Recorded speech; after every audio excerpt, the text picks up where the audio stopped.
नमस्कार विद्यार्थियों, आप सभी का आपके अपने YouTube चैनल आरपीएससी विद नवीन सैनी में स्वागत है। मैं आशा करता हूं कि आप सभी स्वस्थ और कुशल मंगल होंगे। चलिए शुरू करते हैं। आज का अपना जो टॉपिक है वो है संघीय मंत्री परिषद। तो देखिए इस टॉपिक में क्या क्या चीज़ है। तो संघीय मंत्री परिषद और the union of council of ministers, तो अनुच्छेद 74 है इसमें।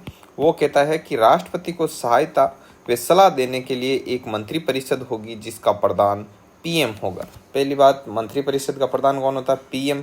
दूसरी बात, मंत्री परिषद का गठन क्यों किया जाता है? तो राष्ट्रपति को सलाह और सहायता के लिए। ठीक है, राष्ट्रपति होता है वो मंत्री परिषद की सलाह से क्या करता है? कार्य करता है। तो आपको अनुच्छेद 74 के माध्यम से क्या पता चला? आपको मंत्री परिषद क्यों गठित किया जाता है, इसकी क्या आवश्यकता होती है, इसके बारे में आपको पता चला, इसका यूज पता चला। अगला अनुच्छेद 75 है, ये बहुत ज़्यादा इम्पोर्टेंट है।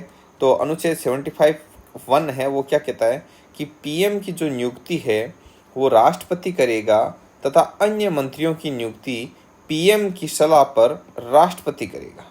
समझ में आई बात? पहले पीएम को नियुक्त कर देगा राष्ट्रपति और फिर पीएम की सलाह पर अन्य मंत्रियों को नियुक्त कर देगा। ठीक है, और देखिए और क्या क्या है। अब देखो इसमें पूरे में ही आपको मंत्रिमंडल वगैरह जो भी आप देखोगे तो आपको देखना सीएम मुख्यमंत्री टॉपिक पढ़ाना, उसकी झलक देखने को मिलेगी। अब देखो अनुच्छेद 75(1) में के कहता है कि पीएम के सहित मतलब पीएम को मिलाते हुए मंत्रिपरिषद की कुल सदस्य संख्या लोकसभा की कुल सदस्य संख्या के 15% से अधिक नहीं होगी। और ये बात कहाँ से स्पष्ट हुई है? 91वें संविधान संशोधन 2003 से। 91वें में जो संविधान संशोधन है 2003 के द्वारा ये बात जोड़ी गई थी। ठीक है, इससे दो बातें और पता चलती हैं हमको। एक तो 91वें संविधान संशोधन कब हुआ? 2003 में। लोकसभा ये मंत्रिपरिषद में संख्या कितनी होती है? तो लोकसभा की सदस्य संख्या की 15% से अधिक नहीं होगी, मतलब मैक्सिमम 15% हो सकती है, और वो भी पीएम सहित। ये नहीं है कि आप 15% सीटें निकाल कर फिर उसमें एक पीएम ऐड करो कि ये भी तो बैठेगा ना, मंत्रिपरिषद का प्रधान नहीं है, तो ऐसी बात नहीं।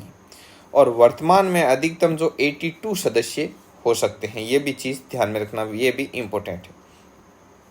अनुच्छेद 75(2) कहता है कि मंत्री है वो राष्ट्रपति के प्रसाद पर्यंत पद धारण करेंगे, मतलब एक तरीके से उसके अधीन रहते हुए उसके मतलब, क्योंकि ये इनको क्या दिलाएगा? शपथ दिलवाएगा। ठीक है, आगे देखो। आगे अनुच्छेद 75(3) क्या कहता है कि मंत्रिपरिषद है वो लोकसभा के प्रति सामूहिक रूप से उत्तरदायी होती है। बिल्कुल होती है, क्योंकि मंत्रिपरिषद का काम यही है। ठीक है, और यानी मंत्रिपरिषद के किसी भी सदस्य के विरुद्ध अविश्वास प्रस्ताव पास हो तो संपूर्ण मंत्रिपरिषद को त्याग देना पड़ता है। ये जो चीज़ है ये बहुत ज़्यादा इंपॉर्टेंट है कि मान लो कोई एक भी सदस्य और उसके प्रति अविश्वास प्रस्ताव आ गया ना, तो फिर ये संपूर्ण मंत्रिपरिषद को क्या देना पड़ेगा? त्याग देना पड़ेगा। देखिए विद्यार्थियों, हमारा जो कंटेंट है वो शॉर्ट एंड स्वीट है, पहली बात। दूसरी बात ये है कि इसमें से ये कोई चांसेस नहीं है कि आप यदि हमारा कंटेंट पढ़ के जाते हो और आपको किसी प्रकार की कोई तकलीफ का सामना करना पड़े। तो इसलिए यदि आपको हमारा कंटेंट पसंद आता है तो आप इसको ज़्यादा से ज़्यादा लोगों तक शेयर किया करो।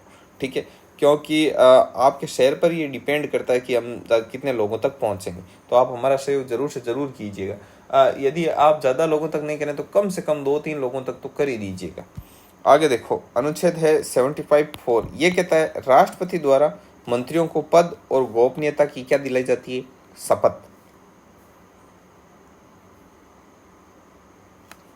और ये प्रारूप अनुसूची 3 के अंतर्गत आता है। अब आगे देखो 75(5), अनुच्छेद 75(5) क्या कहता है कि कोई मंत्री किसी सदन का सदस्य न हो तो उसे 6 माह के भीतर किसी सदन का सदस्य बनना पड़ेगा। अर्थात मान लो मंत्री नियुक्त कर दिया उसको, मंत्री तो नियुक्त कर दिया, अब मंत्री लाते कहाँ से? मंत्री बनाते उन्हीं में से, लोकसभा के जो सदस्य होते हैं उनमें से।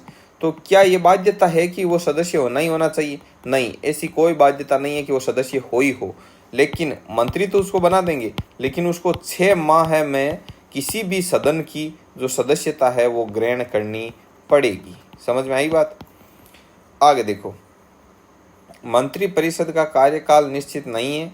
मंत्रिपरिषद तब तक ही अपने पद पर रह सकती है जब तक उसे लोकसभा का विश्वास से वो प्राप्त हो। एक भी सदस्य के खिलाफ यदि अविश्वास प्रस्ताव आया तो फिर यह पूरी मंत्रिपरिषद विलुप्त हो जाएगी। ठीक है, सामान्यतया लोकसभा का कार्यकाल जो कि 5 वर्ष होता है, तब तक मंत्रिपरिषद अपने पद पर बनी रह सकती है। ये दो कंडीशन है। देखो, एक तो मंत्रिपरिषद तब तक बनी रहेगी कि 5 साल नहीं हो जाते, तब तक तो ये बैठे ही हैं। अब 5 साल से पहले भी ये विश्वास प्रस्ताव आ गया तो भंग हो जाएगी। तो लेकिन यदि विश्वास प्राप्त हो, तो इनका विश्वास प्राप्त हो तो फिर ये 5 साल तक टिके हुए रहेंगे। आगे अनुच्छेद 75(6), मंत्रियों के जो वेतन भत्ते हैं वो संसद द्वारा निर्धारित किए जाते हैं। ये चीज़ इंपॉर्टेंट है, ध्यान रखना कि जो मंत्रियों को वेतन मिलता है, जो भत्ते मिलते हैं, वो किसके द्वारा निर्धारित है, तो वो संसद के द्वारा। अब है मंत्रिपरिषद की कार्य प्रणाली। मंत्रिमंडल कैबिनेट ही मंत्रिपरिषद की तरफ से निर्णय लेता है और निर्णय बहुमत से लिया जाता है। अब देखो, कोई भी निर्णय होगा वो मंत्रिमंडल ही मंत्रिपरिषद की तरफ से निर्णय लेता है, और ये निर्णय भी डिपेंड किस पर करता है, बहुमत पर, कि भाई ज़्यादा समर्थन किस बात को प्राप्त है। और यदि कोई मंत्री निर्णय से सहमत नहीं हो तो त्याग पत्र देना पड़ता है। तो मतलब कुल मिलाकर ये ऐसे एक तरीके से बात ये है कि भाई मंत्री सारे से सबसे निर्णय लेंगे कि आप निर्णय दो, अपना बहुमत दो। अब बहुमत होगा, ठीक है, बहुमत से ही कोई निर्णय लेंगे। और यदि मान लो बहुमत से निर्णय ले लिया और कोई मंत्री बोले कि नहीं भाई, मैं तो असहमत हूँ, मेरी इसमें कोई सहमति नहीं है, क्या बोले सहमति नहीं है ना, तो त्याग पत्र दो, रवाना हो, कोई ज़रूरत नहीं।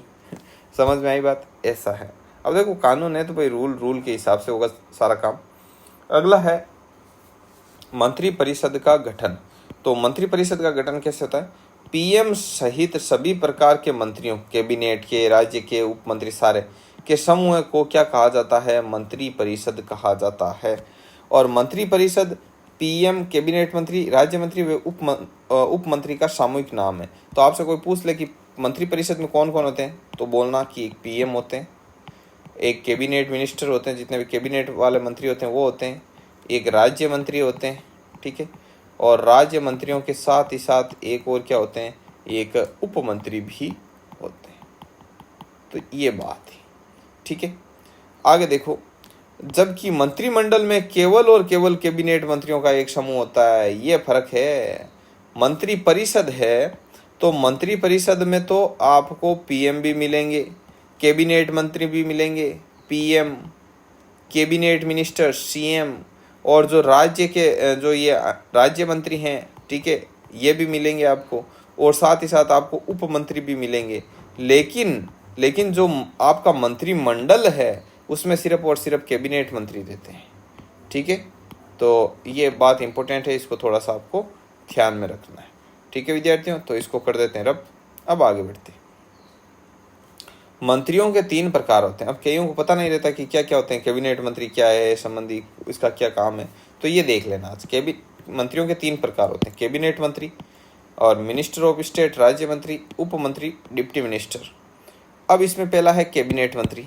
कैबिनेट मंत्री है वो शासन संबंधी जो महत्वपूर्ण निर्णय है वो कैबिनेट मंत्री लेता है, और सभी प्रमुख जो मंत्रालय है वो इन कैबिनेट मिनिस्टर के पास ही होते हैं।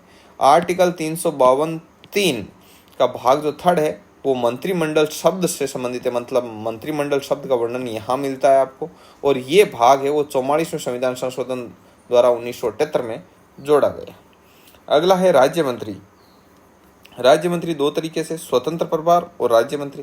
तो इन्हें विभाग का स्वतंत्र प्रभार दिया जाता है। आपको देखना, आप लिखा हुआ रहेगा फलाना फलाना मंत्रालय स्वतंत्र प्रभार मंत्री, कि भाई मंत्री किस, ऐसे फोटो दी, नीचे लिखा मंत्री, और मंत्री वो लिख देंगे पूरा आगे कौन सा डिपार्टमेंट है, और फिर स्वतंत्र प्रभार लिखा होता है। तो इन्हें क्या होता है, इन्हें विभागों का स्वतंत्र प्रभार दिया जाता है। और राज्य मंत्री होते हैं वो कैबिनेट मंत्री के सहयोगी के रूप में कार्य करते हैं। अर्थात राज्य मंत्री कुछ ऐसे होंगे, राज्य मंत्री भी 2 तरीके के, एक नॉर्मल सीधा लिखा हुआ है कि राज्य मंत्री फलाना फलाना डिपार्टमेंट, तो इसका मतलब तो है कि वो क्या कर रहा है, वो कोई ना कोई कैबिनेट मंत्री का सहयोगी के रूप में कार्य कर रहा है। और यदि राज्य मंत्री और आगे नाम लिख दिया उसका, और डिपार्टमेंट लिख दिया और आगे लिख दिया ना स्वतंत्र प्रभार, इसका मतलब इसको इंडिविजुअली एक पूरा विभाग दे रखा है और वो उसको हैंडल कर रहा है। समझ गए? ऐसे। अगले है उप मंत्री। उप मंत्री होते हैं वो कैबिनेट मंत्री तथा जो राज्य मंत्री होते हैं उनकी सहायता के लिए बनाए जाते हैं, और ये मंत्रिमंडल की बैठक में भाग नहीं लेते हैं। क्यों? क्योंकि ये सिर्फ सहयोगी है, ठीक है। अब आता है किचन कैबिनेट। किचन कैबिनेट क्या है? तो किचन कैबिनेट, जिसको किचन या आंतरिक कैबिनेट एक छोटा निकाय होता है, छोटा समूह है। इसमें 15 से 20 महत्वपूर्ण मंत्री शामिल होते हैं और इसमें पीएम के अलावा जो पारिवारिक सदस्य, पीएम के मित्र हैं, विश्वसनीय सदस्य भी इसमें हो सकते हैं। ठीक है। और संविधान में कोई भी मतलब किचन कैबिनेट का कहीं पर भी कोई उल्लेख नहीं है। जैसे उप प्रधानमंत्री का नहीं है, वैसे ही इनका भी कोई उल्लेख नहीं है। तो ये चीज़ ध्यान में रखना। अगला है संसदीय सचिव। संसदीय सचिव की जो नियुक्ति और जो शपथ है वो तो पीएम द्वारा होती है और ये विभिन्न मंत्रियों की सहायता करता है, ये जो संसदीय सचिव होता है। और संविधान में इस पद का भी कोई उल्लेख नहीं है, संसदीय सचिव पद का भी कोई उल्लेख नहीं है।